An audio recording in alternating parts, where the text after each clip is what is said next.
Hi, and welcome to Piano with Georgia. I'm Georgia, and in today's video, we're going to do a quick review of all the topics we've covered in lessons 1 through 10.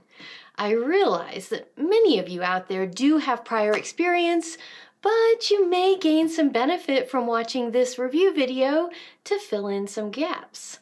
There will be links to all of the prior videos down in the description, so if you feel like any topic is confusing or like I'm going too fast, please reference those lessons that go slower and dive much deeper.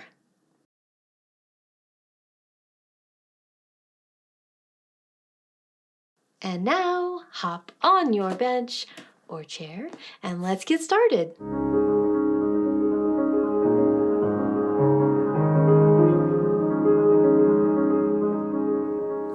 First, posture. How you sit does matter, as it impacts your mobility as well as the way larger muscles can support our smaller finger muscles. 3 things to make sure of. Height. You want your forearms fairly level. Distance.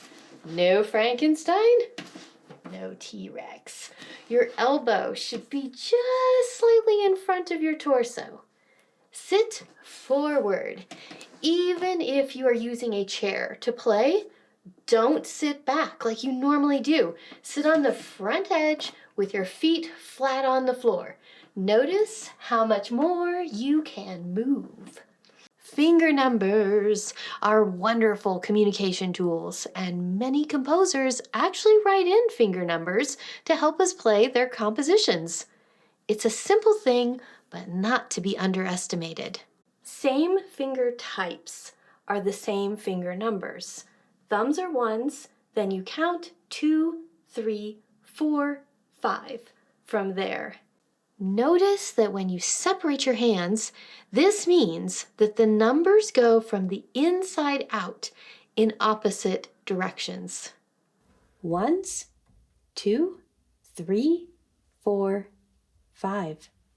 The piano keyboard itself is organized in groups of 2 and groups of 3 black keys, with sounds going higher as you move to the right and lower as you move to the left. We can use the black key groups to help us find and name the white keys. The white keys are named using the music alphabet, which will be very familiar: A, B, C, D, E, F, G.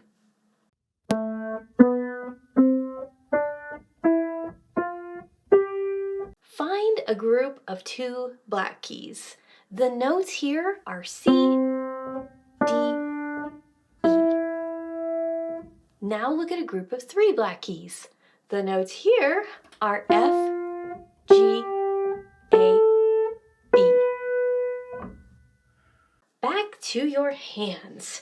How you move matters. As you play notes, use gravity to help you, and think of dropping and lifting from your entire arm to help you stay relaxed. You can fall from farther away and you will hear louder sounds. If you stay on the key and touch it before you play, it will be very soft. Speaking of loud and soft, there are some music vocabulary words that may be very new, but again, they help us communicate as well as add a lot of variety to your sounds when you use them in action. Dynamics refer to volume. More specifically, forte means loud, and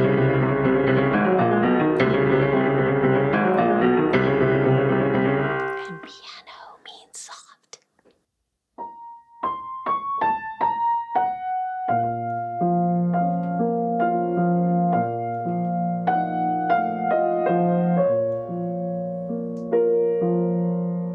Articulations refer to how we strike or play the key. Staccato means short, bouncy, moving your hand off quickly. Legato means smooth and connected.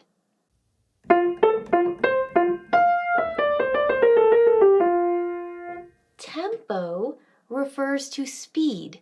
For example, we could take a fast or a slow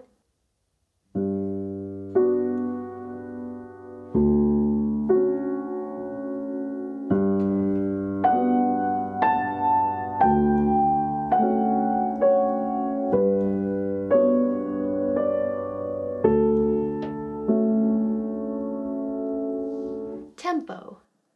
As we start to find patterns of sounds that are used most often in music, we will have different distances between the notes. These distances are called intervals. And at first, just think of them as a number. The only weird thing here is, unlike a board game, the first note counts as 1.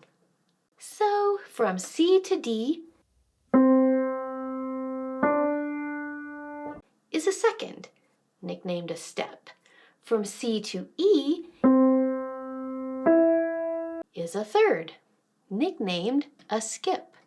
C to F is a fourth. C to G is a fifth.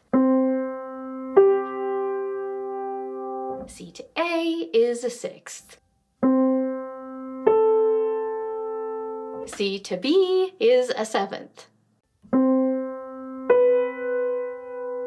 You can create these distances from any note just counting.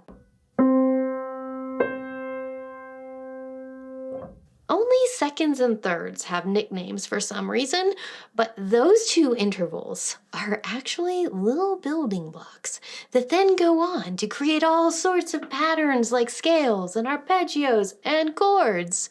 A scale is a series of seconds. Chords are a series of thirds.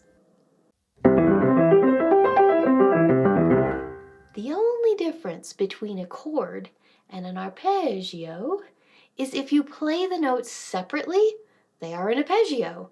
But if you play them together, they are a chord. Switch gears and think about your hands for a moment. As you play larger intervals, you will need to use your wrists to help you avoid tension. You can move your wrist from side to side to help you reach.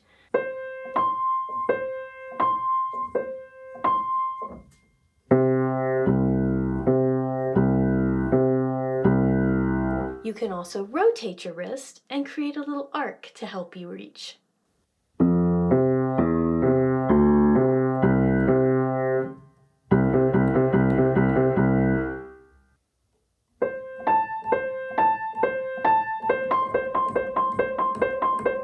Staying comfortable and not strained is always very important. Now, getting a little more detailed with those intervals, there are 2 versions of most of the intervals.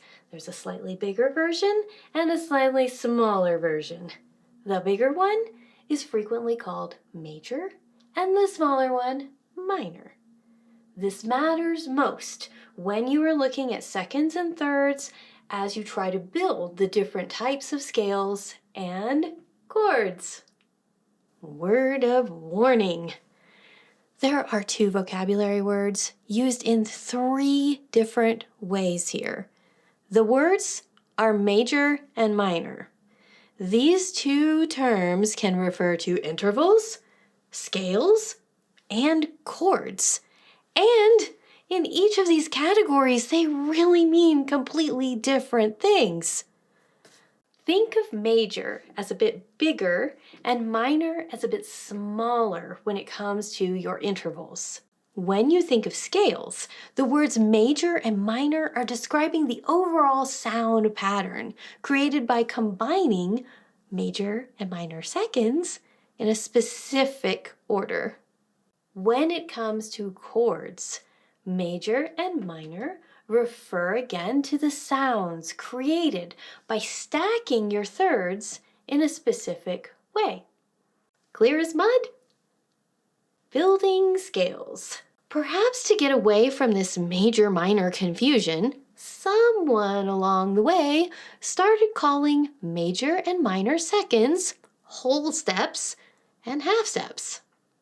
To build a major 5-finger scale, we start on a note, then we travel a whole step, travel another whole step, travel a half step, and finally a whole step.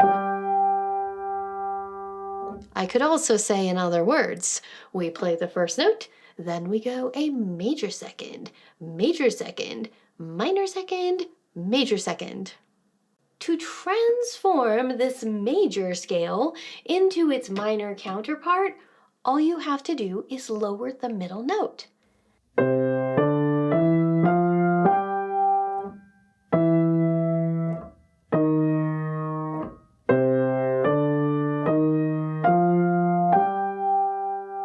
Notice our pattern is now our starting note, and we travel a whole step, and we travel a half step, and we travel a whole step, and a whole step.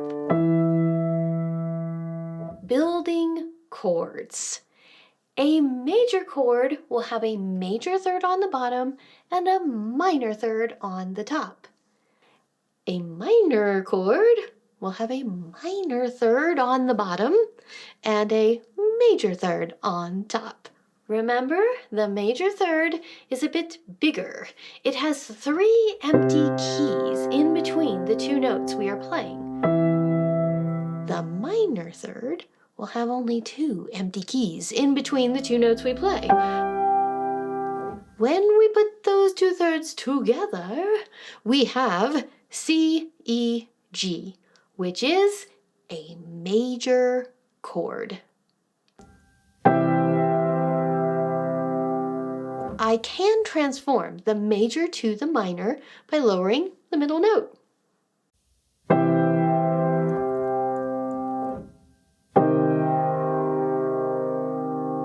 If you want to build a minor chord directly, put the minor third on the bottom and the major third on the top.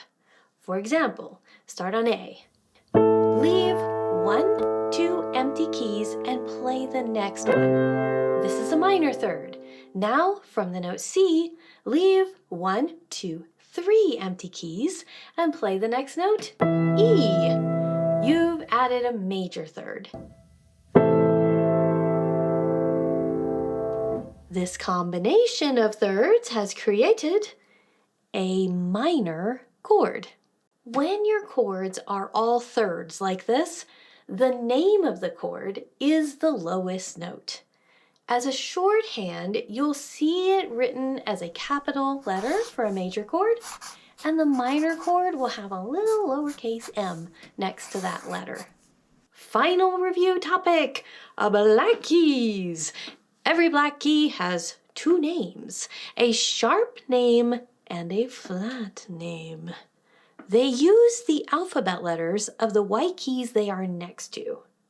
For example, if you play the note D, then go higher to a black key, this is D sharp, written with a little tic-tac-toe hashtag symbol. If you play the note D, and you then go lower to the black key, this is D flat, written with a little lowercase b that has an artistic slant to it. So this review lesson has 10 lessons behind it, with more detail, slower speed, and more information. I always try to avoid going too fast and throwing too much information at you all at once, but sometimes a review is nice before we go forward. If you have been playing the piano for a while, a lesson like this can save you some time, as there will likely be things that are very comfortable, but there may be some other things that you discover you've missed. I always want to help clear things up and keep you motivated to enjoy making music as well as to enjoy the process of learning how. Thank you so much for watching. Please like and subscribe to support the channel, And a huge thank you for all the comments. I love reading them. You are the reason I'm making these videos. See you next time.